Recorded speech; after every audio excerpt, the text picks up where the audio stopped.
Hi guys, it's Matt and Jeff from Admo Cooking and Brewing.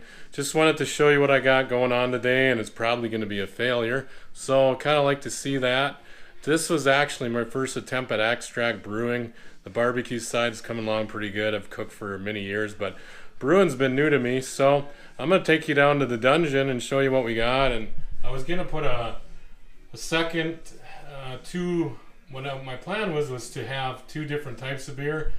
I did a Northern Brewer wheat beer, and I was going to break that up in two carboys, but it didn't quite go that well, so I'm taking you down the basement right now, and I kind of had a mess because my auto siphon broke right away. I couldn't get it to work, couldn't figure it out, and it looked like a seal got hung up. Then I tried to put a hose clamp on it, and that wasn't happening. So some of you have been doing this forever are going to look at me and probably laugh, but here's got my Star Sand bucket, some of my tools, and forget all that, the barbecue stuff, the brew kettle.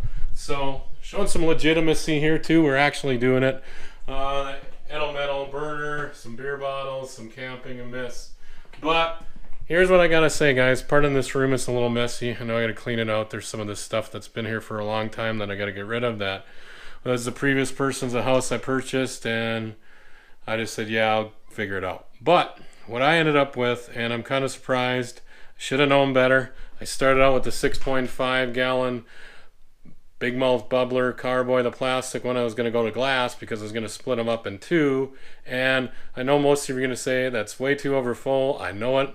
I'm sure it's going to go over.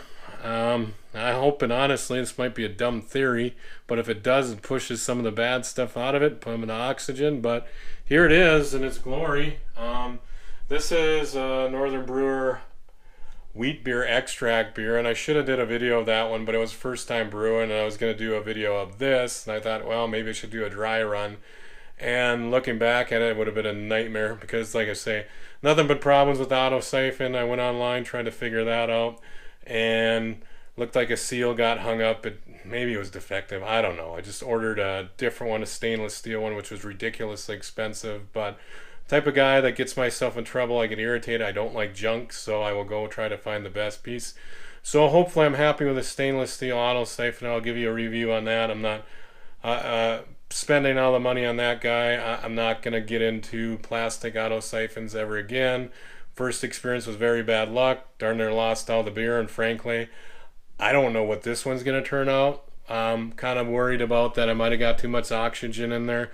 And I did put choke cherry in here and a little bit of pineapple juice, so I was hoping I'd have more choke cherry, but it's kind of looking like a nice color. And like I say, anybody watch this, critiques, comments, I get it. I'm way overboard on how full my carboy is, but that's it. There you see it. So we'll see what it does in the next couple days, and ain't doing a whole lot now, but I guess I don't have to worry about headspace, and I was kind of worried about that. I got the airlock on there, and I got my little dishwashing tub, and so I threw it in there. I don't think they're too bad to handle, and I got this little furniture dolly. I gotta put a piece of wood on top of that, but it does the job to get the glass carboy in there full. And I don't know, this is maybe 3 feet tall, if that. I'm about 5'10", so yeah, probably about 3 feet tall, so not too bad. But really kind of wanted to give you an overview of what we're doing and actually show you that, yeah, this is a brew channel. It's not just me going over all this equipment, but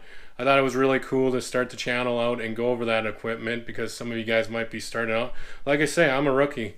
I did taste it first off because here's what happened.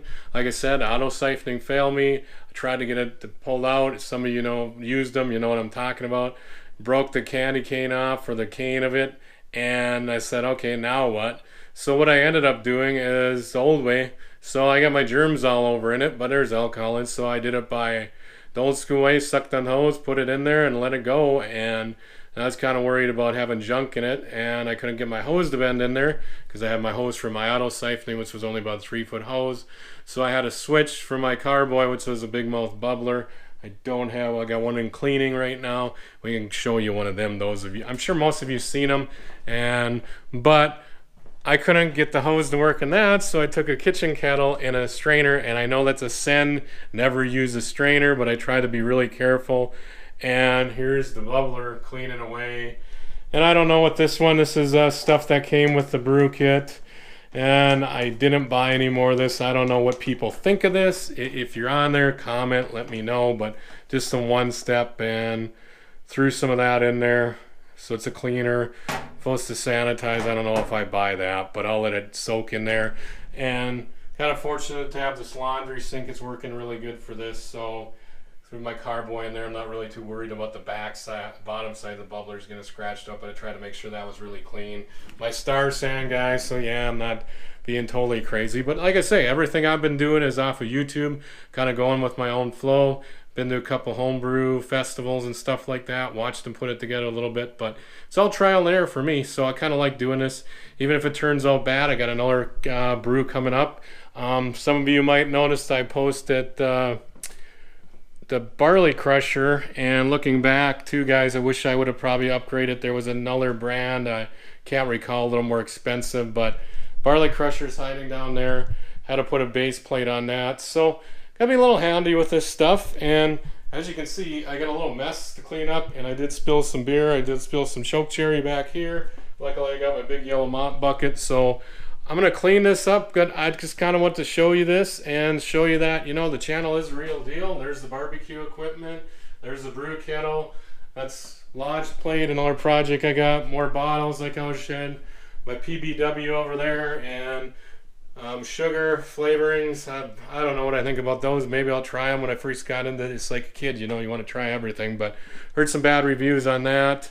There's the old bottler, the keg, some other stuff, and I got some other stuff in the cabinet, buckets, the hydro chiller. But we are gonna go with this, guys. This is first time out with extract brew, so don't know if I'll do a video on the first beer in the bag. I'm trying to steep my learning curve and just go for it, but the hope is I'm going to do I think it's an oatmeal brown from Northern Brewer in the kit.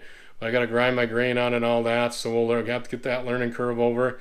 And then I'm going to go to Brewer's Friend. I already signed up for a trial, and I'll take this to the next level. The good is to get good at this and try what I'm doing. I know I learned a lot today, and like I say, I think that new stainless steel auto siphoning will help a lot. And that was I can't believe that's a spendy piece, but after almost losing the first whole batch of beer, 5 gallons, you know, you got all your equipment and everything invested, it's like, I'm not going to deal with plastic junk.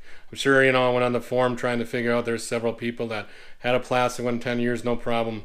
You know what, guys, good for you. I'm happy. Don't spend the money if you can get away with it.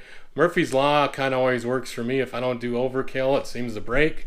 So I'm kind of an overkill guy, and I try to be anyhow. But like I say, my information's coming off the forums, so I'm just kind of doing trial and error and piecing equipment together. And fortunately, up in North Dakota here, there hasn't been any great deal.